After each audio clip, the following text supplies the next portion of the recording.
This is episode 50 of the Riff Tacos podcast. We made it. Uh, Episode 20 was my first goal to make it to when I started this in 2024. And here we are at episode 50.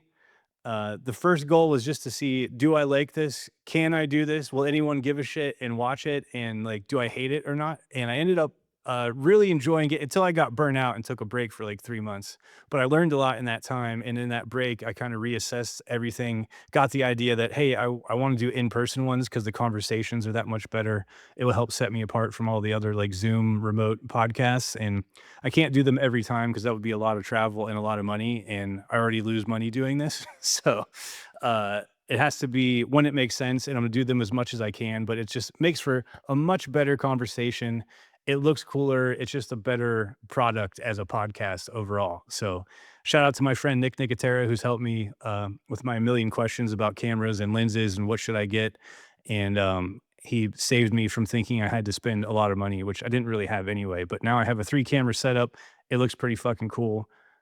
Usually I'm sitting over there at the desk with just my one iPhone as a camera doing the remote version. And I wanted to set up this. I guess this is supposed to be the living room or dining room of my place, or that's the den. I don't know, but I live alone and I have no family. So this is my studio slash office.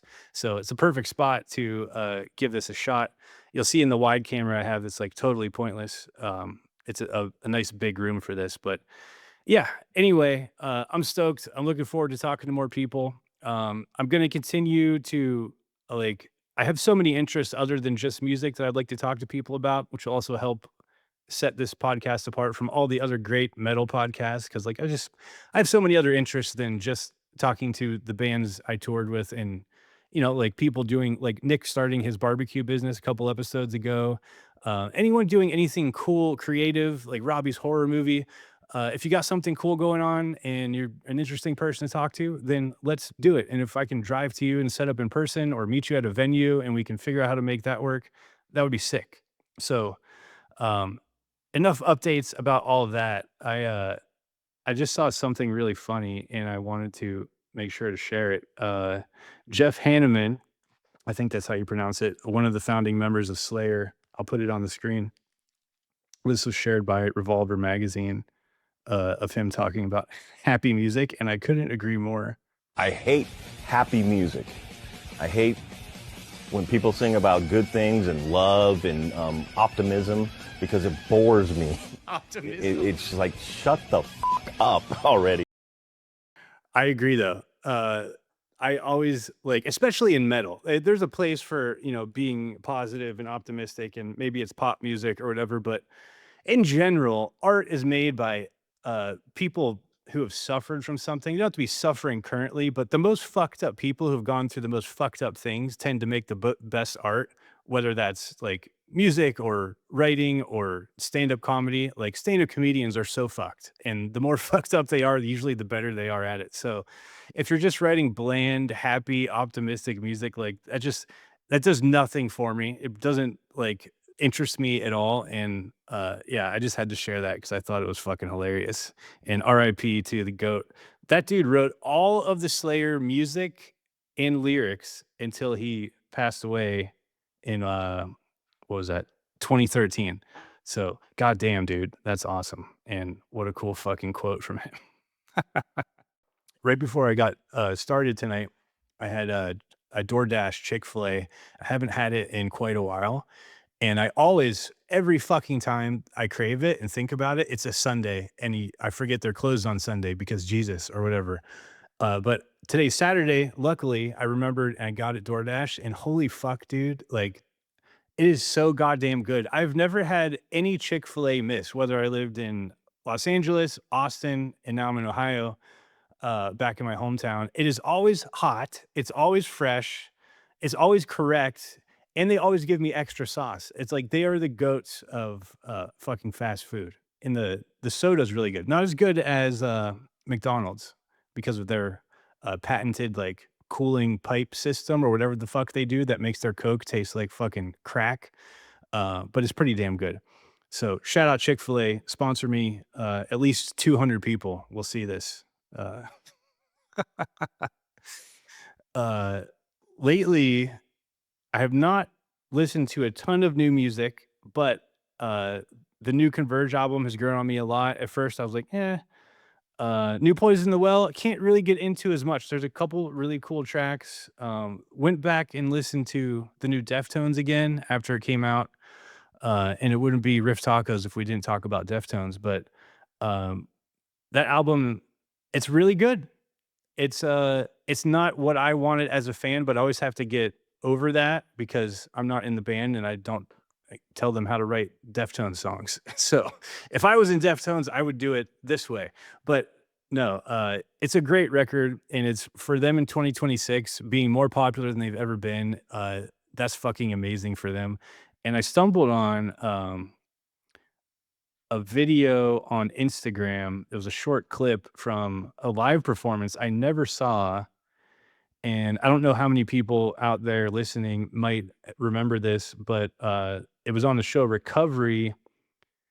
Uh, Actually, it was on ABC TV in Australia, so probably none of you fucking have ever seen this, because why would we? It was in April of 2000, or no, I don't know what the date of but the show ran from 1996 to 2000.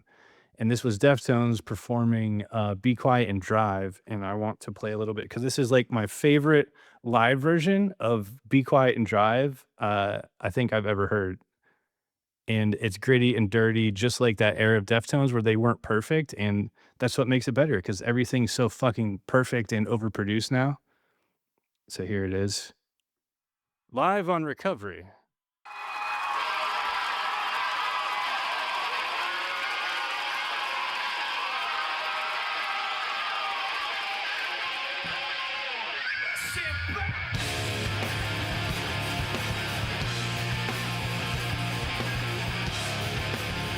Oh, his tone, dude.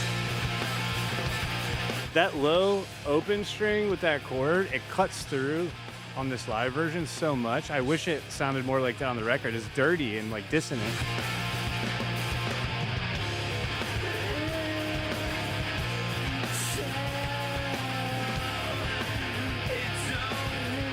Chino sounds great. Slightly off key, which is perfect. I love it. Chi, R.I.P. Abe looks like a child.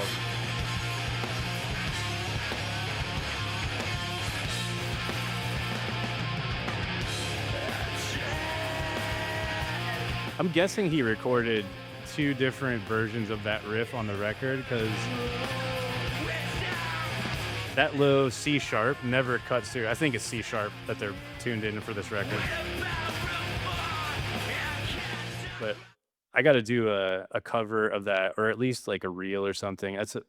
When I do those, I just like I pick a riff from a song I like, or just something that makes me feel good, and I'll just record it. And it's like I don't know why I'm doing that, because like usually when people are putting out reels or something, they're like they have a course to sell, or they're an influencer of some kind. I just like playing riffs that I dig and posting them, especially learning them. Like there are all these songs, like especially this nostalgic shit, like Deftones, Slipknot, Chimera, all the new metal stuff.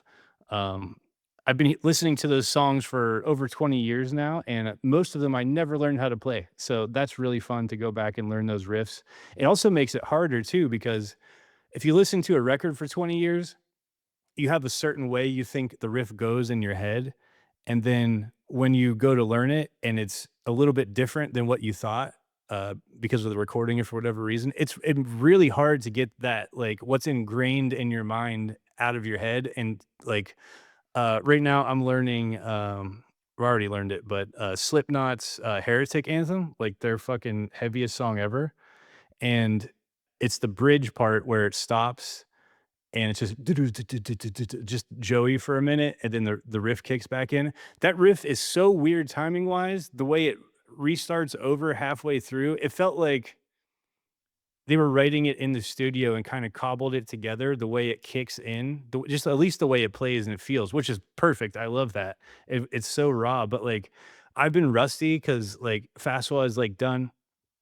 and I haven't been playing much heavy or fast stuff. I did the EP with Mike, and I just kind of fiddle around here, but been busy with work and other things and this, and so I've been rusty, and I sit down and learning to play that all down picking. Like my shoulder was so like it was just burning, and then this forearm the next day was like literally a little bit swollen and it hurt. So like I was like, okay, I'm not gonna be able to record this now. So I've been learning, getting it really like down, and it's fucking way sicker than I thought it was. But so that'll be the next reel I put out probably. Heretic Anthem by Slipknot. Uh, and now I want to go back, especially Iowa, and learn a lot more of those riffs. They're so fun to play, and it was so gritty and raw, and like I was saying, like with Deftones, like just something about that era of just like dudes playing, in a garage, in a practice space, not everyone on their computer over analyzing every note. Like there are pros to both, but uh, just those grittier recordings and, like, the rawness of it and the era overall, just the vibe, it's so much better than what's going on right now. Like, I hope we take a turn back towards that because people seem to be getting sick of the overproduced metal because everything sounds the same. Everyone like, no one's heavy anymore because everyone's doing the heaviest shit possible. Like, everyone's tuned to drop Z and doing the Acacia Strain 100 fucking chord, and every recording is so good and the heaviest fucking thing you've ever heard that it makes it all mean nothing. So I hope there's like a movement of people going back to the grittier stuff. And I'm old, so I don't really pay attention. Maybe people are more than I think, but that the whole like era of the 90s and 2000s, there's so much nostalgia, especially from the younger generation who weren't around, and, like, I just see so many posts on Instagram, and after clicking on a few, or maybe it knows my age, I see so many, just, like, posts from the 2000s showing, like, Linkin Park or Limp Bizkit song, and it's showing, like, Halo and skateboarding and all this stuff, and everyone's like, "Oh, it looks like that was the coolest time to be alive," and of course, I grew up in that, so I'm gonna say, "Fuck yeah, it was," but every generation says that, but I really do think it's better than what's going on right now. Um, Today, my friend Zach, he sent, uh, the Scream 3 soundtrack, which I have pulled up here, and I was like he's like, "Look at the fucking track list on here," and I was like, "Holy shit, we used to be a proper country," because this was the lineup for a major movie, Scream 3, what was that? This came out in the year 2000. Creed, What If, Slipknot, Wait and Bleed, Finger Eleven, Suffocate, System of a Down, Spiders, American Pearl Automatic. I'm not familiar with that song, probably if I heard it. Seven Dust, Fall, Godsmack, Time Bomb, Cold Chamber, Tyler Song, Static X, So Real, Incubus, Crowded Elevator, The Dope, Debonair, Fuel, Sunburn, Power Man 5000, Orgy, Stained, Ear 2000, that click, is that click click boom song? And then another Creed song at the end. Like, holy fucking shit. And now I made a joke with him. I said, now we have fucking Jelly Donut and Bad or Big Bunny. Who like both seem like they're probably pretty cool dudes, Jelly Roll and Bad Bunny, but their music fucking I can't do it, especially Bad Bunny. He's just mumbling over garbage. But then I saw him in what made me have respect for him was I saw him wrestle in WWE and he fucking killed it. I was like, you're a better wrestler than a singer, but obviously he is infinitely more successful than I will ever be. So he's doing something right. I don't know. I feel like the old guy going, I don't understand this. I don't know what this is like because I watched the Super Bowl halftime show and I was like, I don't even know if he's saying words in Spanish. Like this makes no fucking sense to me. Why anybody likes this? I guess a lot of people were mad though. Everybody wanted Creed back, which if they did that, it would have fucking blown the roof off the place.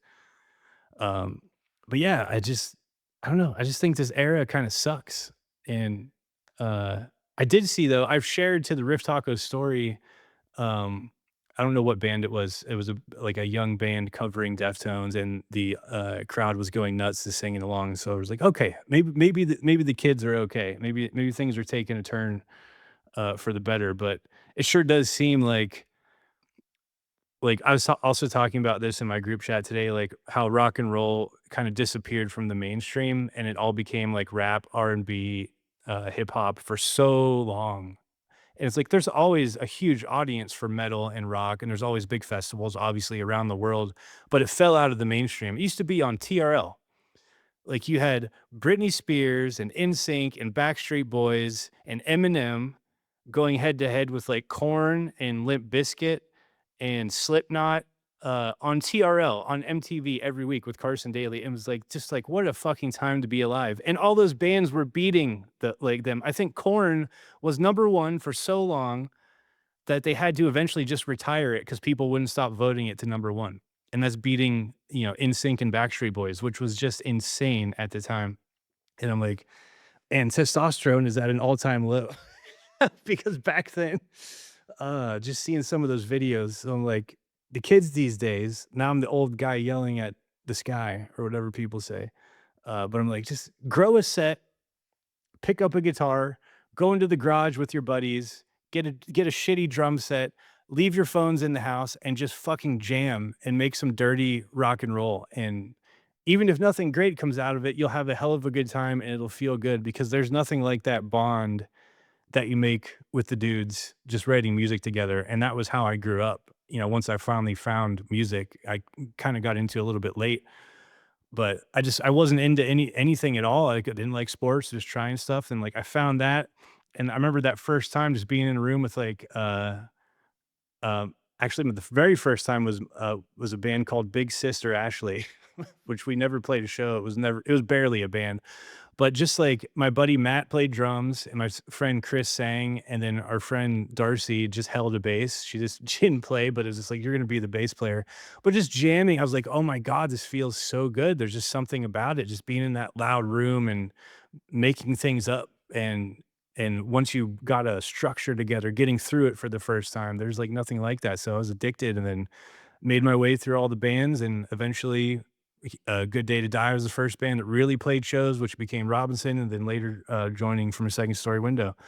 So, that was my life from 13 until 24 when From a Second Story Window broke up. So, like, 11 years of just playing in bands, and a good chunk of the later part of that was touring and getting to go to Europe and all that stuff. So, uh I don't know what I'm trying to say, but, get in a room with the boys and fucking write some songs and play guitar through an amp and not just on headphones on your computer. Like, the amp sims and shit are great. I use them all the time. I use them to make my videos. I use them to write and record, but I really miss, practice every week with the guys. It's like, you get to just it's like being on a sports team, just locker room talk, just like hanging out and shooting the shit and being fucking idiots. You need that stuff.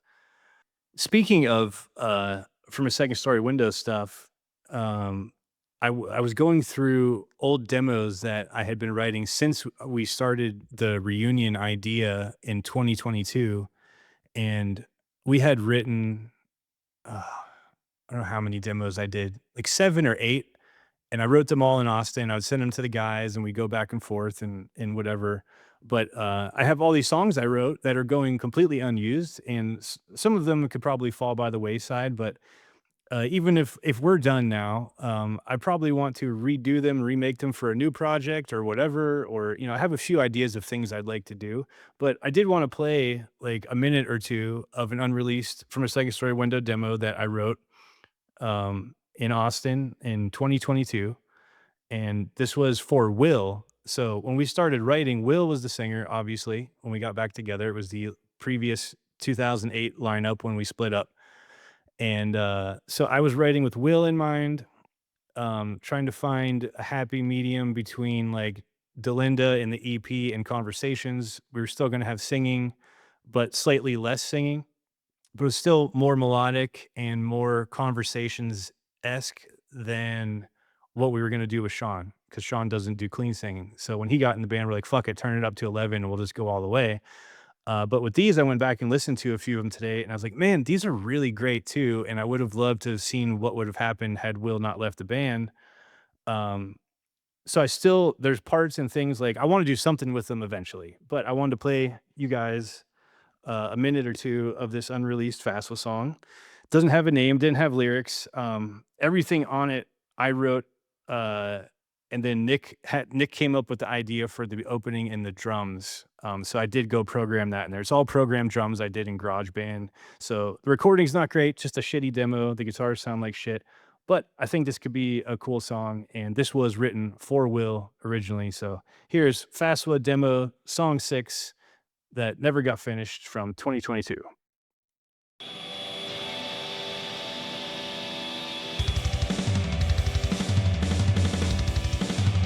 Very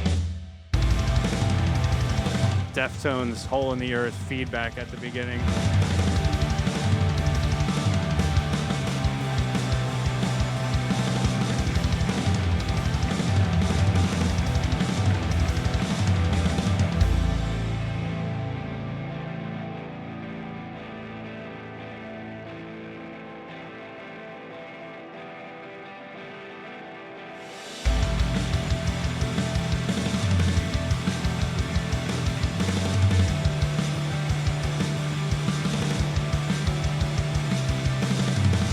Love those chords.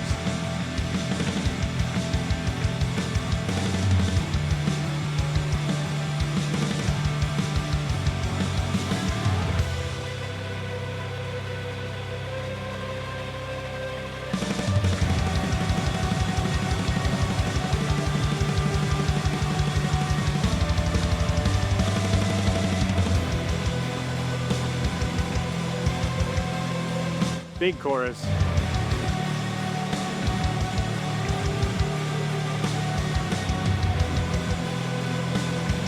Will would have absolutely crushed this.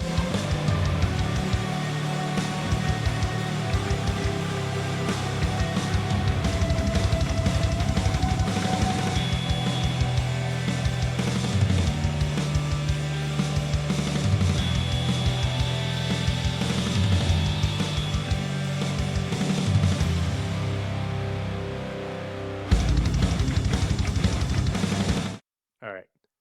So yeah, there's so much there that I love, and like those drums, Nick would have gone in and made all of that much better. The only part he started to work with was that beginning. So I went in and did what he did at practice one day, but the rest of it was just what I wrote and did. And it's a little bit too long. Really cool, heavy bridge in there. And we repeat that big chorus with that melody. But uh, also back to Will, like I don't tell him we didn't tell him what to do, but I think we were all feeling and starting to lean that we wanted to be a little more heavier than Conversations even before Sean joined. So I would have been fine if he screamed over that entire song and just let the guitar be pretty. But I'm really proud of that one. I wish we got to finish it.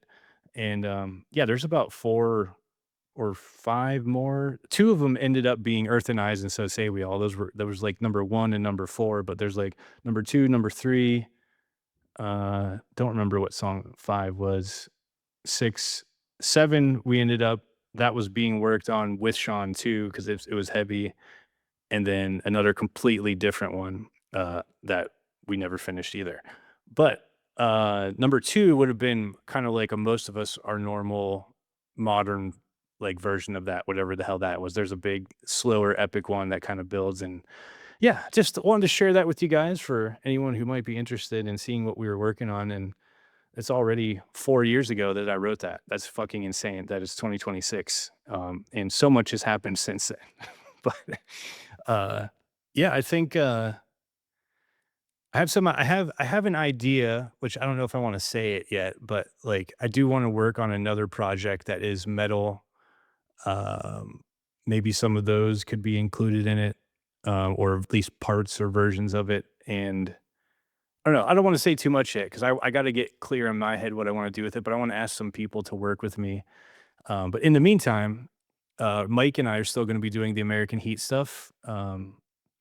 He had a surgery that he's recovered from, he's doing great, so we had to take some time off from that, but, we had already started working on another new song. If you haven't heard that or you don't know what the hell I'm talking about, Mike Illich, the singer of Robinson, if you know that band, and I, did a project with just the 2 of us. I did all the music, he did all the vocals and lyrics, obviously.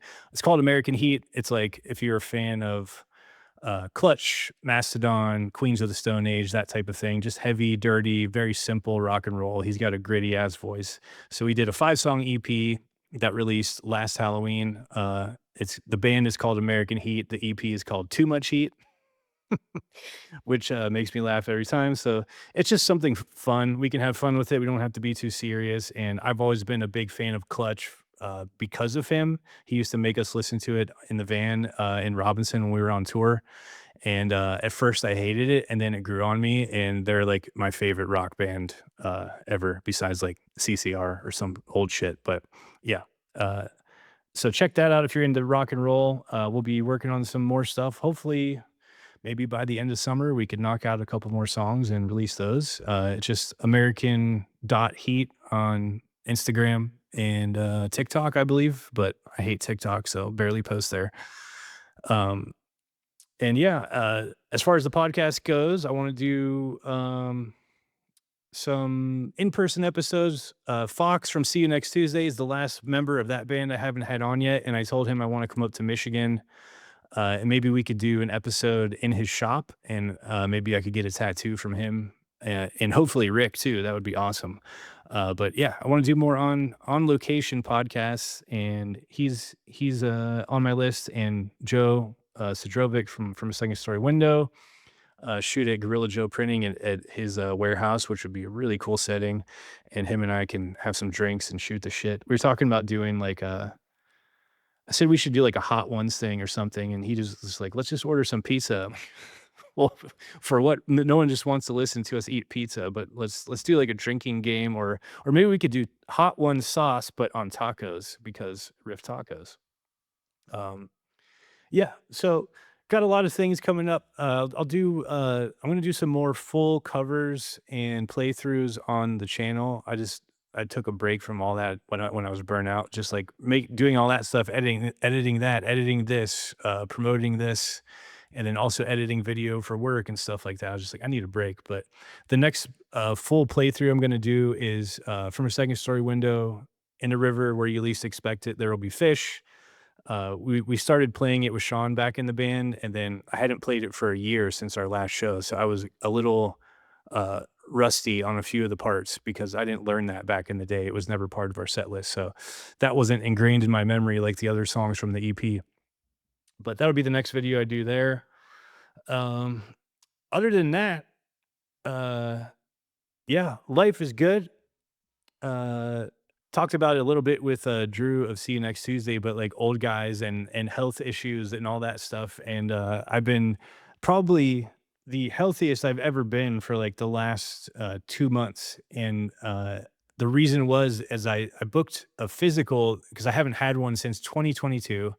It's been 4 years. So I was like, I should probably go. I said when I would turn 40, I'd start going every year and doing the responsible thing and getting blood work and all that. So I booked blood work and physical and got that done.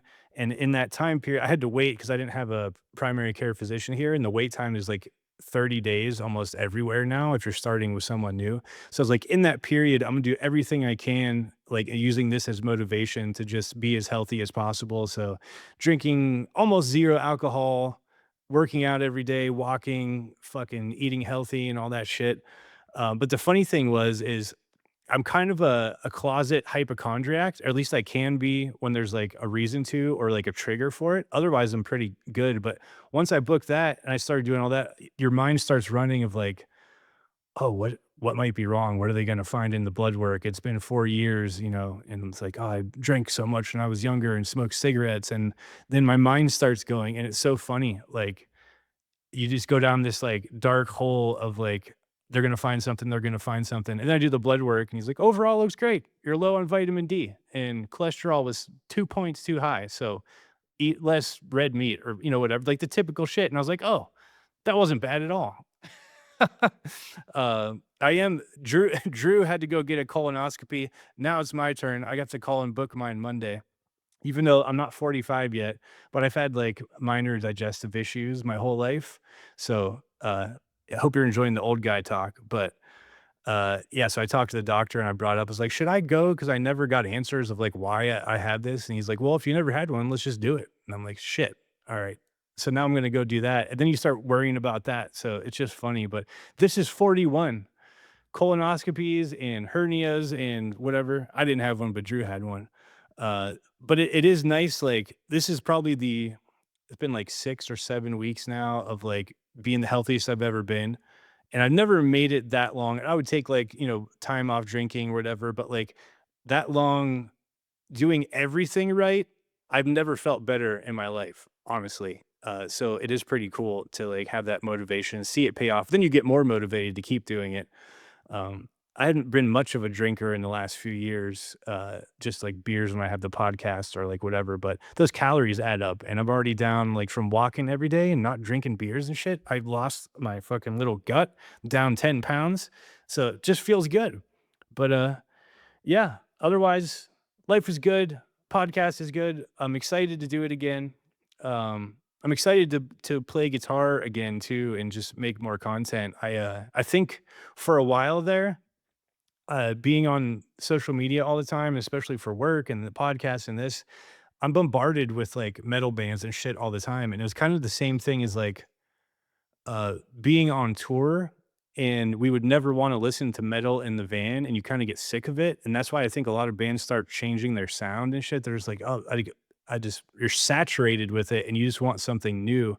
So I was getting sick of, like, metal again, and I was getting sick of, like, seeing it everywhere, and, like, every band sounds the fucking same and this and that, and it made me lose my interest in it until recently again, I started picking up my guitar, learning that Slipknot song, just having fun, and I'm like, "Why am I letting the internet take that away from me?" Like, that has like, what other people do have nothing to do with my own passion. That's been my passion my whole life. So, kinda got reinvigorated again to make more content and write new music and, make more YouTube channel stuff. So, look out for that shit.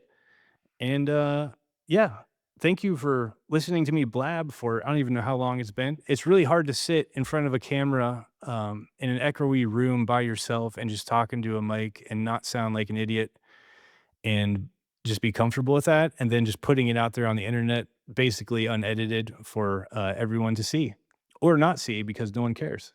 Uh, but I enjoy it. It's kind of like a therapy session to get it off my chest, and rather than what I wanted to do before was, like, try to get in a solo one every week too, it's just like, I'm just gonna do it when I do it because otherwise I won't have anything to talk about.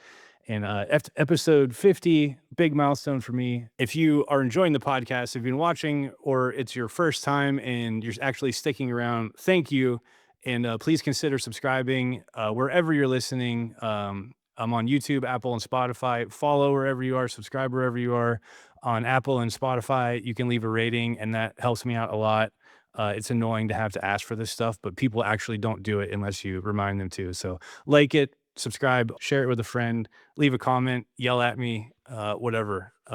Also, YouTube has hypes now. You get 3 hypes per week, and those give like a point system to it. So it like really helps out a video if you hype it, and it helps send it out to more people. And you can only do it on the mobile app. It's kind of hard to find. So if you're on YouTube and you haven't used your hypes and you enjoyed the podcast, please hype the fuck out of it. I would appreciate that very much. So thanks for listening, and I'll see you for episode 51 with I don't know who the fuck it'll be, but yeah, later.